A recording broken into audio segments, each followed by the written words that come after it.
Hello everyone, আমি শালিনী। আপনাদের প্রত্যেককে আমার চ্যানেল সাহিত্য বিজ্ঞানেতে অনেক অনেক সাদর আমন্ত্রণ জানাই। কিছুদিন আগে মানে এক সপ্তাহ আগে আমি একটা প্লেলিস্ট স্টার্ট করেছিলাম বুকিশ বলে, যেখানে আমি বলেছিলাম যে আমি প্রত্যেক সপ্তাহে যে বইটা পড়বো সেই বইটা রিভিউ করব। তো আজকে এটার সেকেন্ড এপিসোড, এবং সেকেন্ড এপিসোডে আমি যে বইটা রিভিউ করতে চলেছি সেটা হচ্ছে the art of being alone. মোটামুটি যারা আমার ফেসবুক অডিয়েন্সরা দেখছেন তারা জানেন আজকে আমি এই বইটা রিভিউ করব, কারণ আমি অলরেডি ফেসবুকে বলে দিয়েছি। ইট ইজ আ ওয়ান্ডারফুল বুক। কারণ বইটার ভেতরে ঢোকার আগে আগে আমি বইটার বাইরের কথা বলবো। বইটার বাইরে একটা ছবি দেওয়া আছে যে একটা লোক দাঁড়িয়ে আছে এবং তার একটা ছায়া রয়েছে। For my as my interpretation, এটার মানে কি দাঁড়াচ্ছে সেটা বলছি। আপনার ইন্টারপ্রিটেশনে ডিফারেন্ট হতে পারে, বাট আমার ইন্টারপ্রিটেশন ওয়াইজ আমার মনে হয় যে আমরা কোনো দিন কখনো কোনো মুহূর্তে একা নই।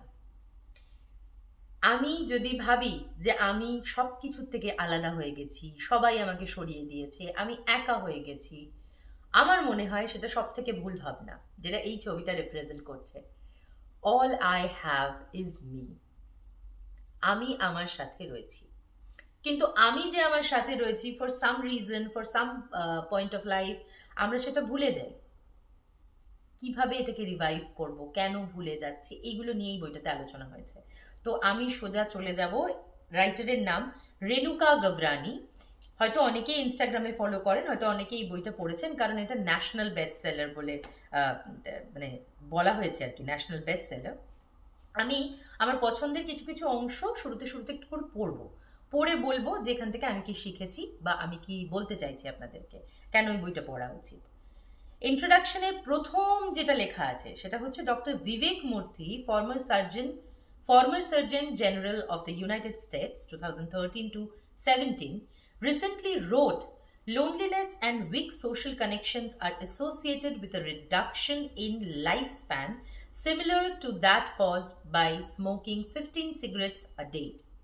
যারা হয়তো আমার এই পড়ার মাঝখানের খেইটা হারিয়ে ফেলেছেন তাদের জন্য আরেকবার বলে দিচ্ছি, দিনে 15টা সিগারেট খেলে যতটা ক্ষতি শরীরের হতে পারে, আজকালকার যুগে মানুষ যে সোশ্যাল কানেকশন থেকে সরে আসছে বা উইক সোশ্যাল কানেকশন তাদের, তারা একা হয়ে পড়ছে, এটাতে তাদের শরীরের ওপর প্রভাব কিন্তু সমান পরিমাণ পড়ছে। এটা কে বলছেন?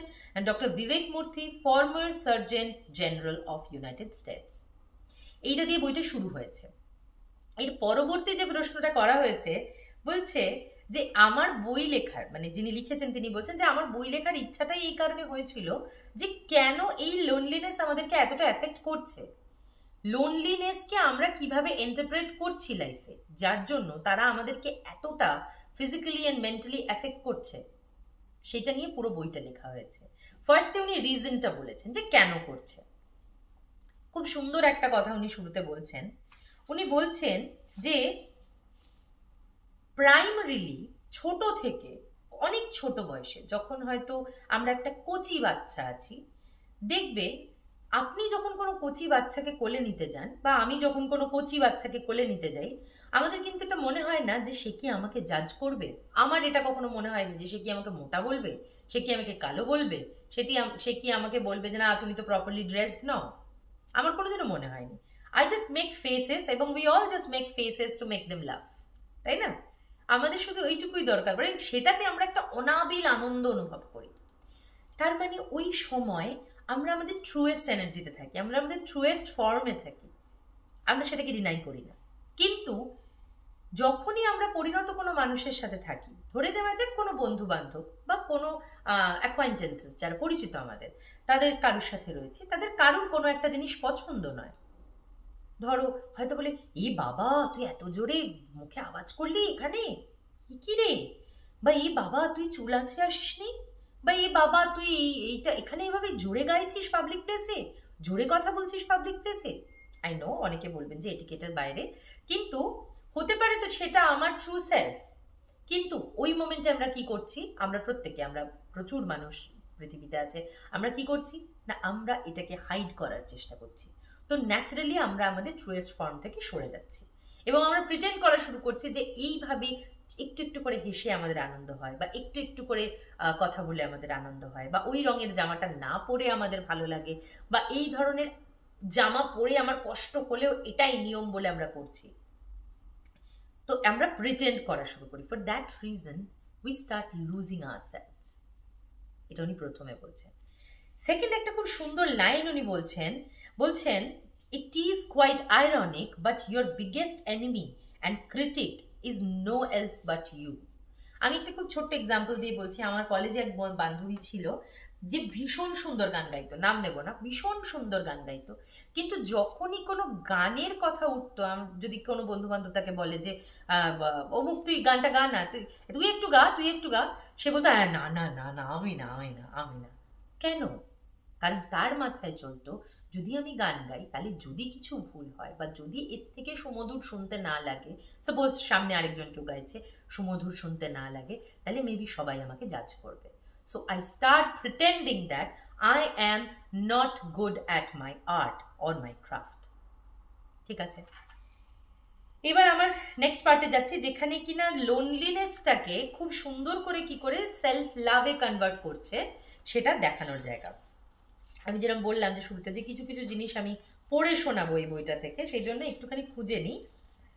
আচ্ছা, প্রথম কথা হচ্ছে উনি যেটা বলছেন যে তুমি ফার্স্টে টু বি ইউ, যদি তোমাকে নিজেকে আবিষ্কার করতে হয়, to be you, you need to start to love yourself and to self love, মানে to start the self loving process, firstly you need to সেলফ acceptance. You need to accept yourself. Sorry, you need to accept yourself. মানে খুব ভালো করে দেখি, আমি আমারই example দিচ্ছি। আমার একটা one of my problem was, যেটা নিয়ে আমার অ্যাকসেপ্টেবিলিটিতে ইস্যু ছিল, সেটা হচ্ছে যে আমি এটা অ্যাকসেপ্ট করতে পারতাম না যে আমার কাজের ক্ষেত্রে কনসিস্টেন্সির অভাব আছে। এটা অ্যাকসেপ্ট করে উঠতে পারতাম না।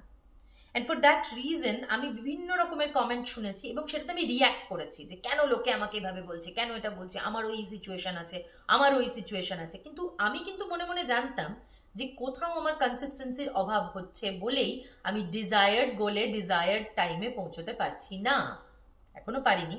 But all I have done, যে আমি এই প্রসেসটা স্টার্ট করেছি যাতে আমি আমার ফ্লসগুলোকে আমি অ্যাকসেপ্ট করতে শিখি।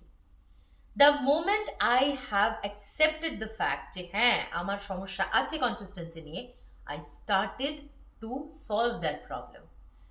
যেই মুহূর্তে আমি স্টার্ট করে দিলাম যেই কাজটা করতে, আমার মনে হয় সেলফ লাভের ফার্স্ট স্টেপটা আমি নিয়ে নিলাম। এবং শুধু আমার মনে হয় না, লেখিকাও বইতে সেটাই বলছেন, the first move is self acceptance.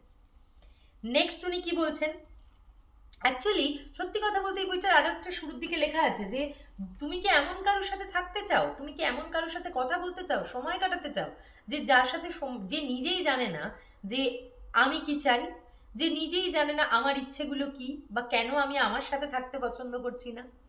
এরকম কারোর সাথে তো আমরা কেউ সময় কাটাতে চাই না, সেই কারণে আমরা আমাদের সাথেও সময় কাটাতে পছন্দ করি না। পরের পয়েন্ট উনি বলছেন যে এই যে আমি বলছি যে আমি সেলফ লাভ শুরু করব, to grow the self love you need to know yourself. তোমার প্রথমে নিজেকে জানতে হবে যে তুমি কি করছো। বলছে come face to face with your mind, তোমার মাথার মধ্যে যা চলছে সেইগুলোর মুখোমুখি হও, সেইগুলোকে ফেস করো, don't skip it, don't escape from it. Permanently কেউ কখনো কোথাও এসকেপ করতে পারে না। তো ফেস ইট, বসে কথা বলো নিজের সাথে যে হ্যাঁ আমার কোথায় প্রবলেম হচ্ছে। আমি এক্ষেত্রে পার্সোনালি বলবো, এই বইয়ের বাইরে গিয়ে এই ফেজটা যখন আমি কাটাচ্ছিলাম তখন আই ট্রাইড আ মেথড।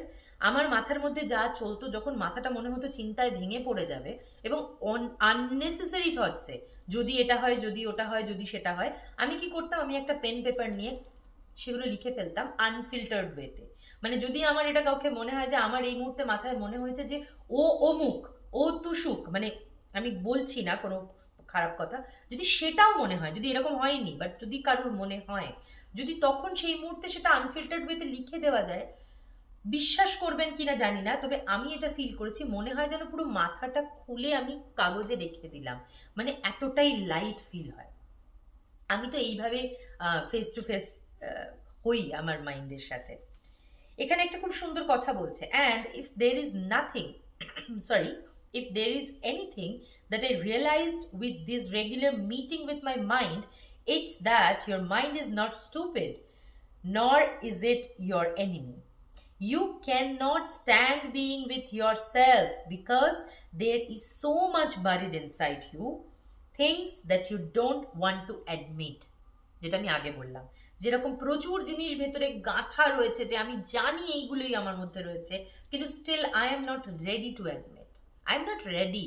আমি বলছি না যে আমি কোনোদিনও সেটা করবো না বা আপনারা করবেন না।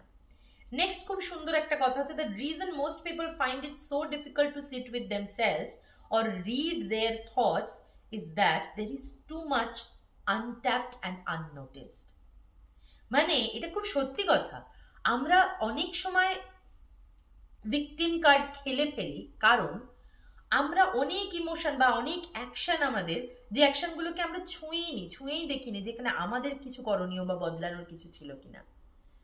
ফর দ্যাট রিজনও কিন্তু আমরা অনেক সময় অনেক কিছুর ছেড়ে দিই, এসকেপ করে যাই।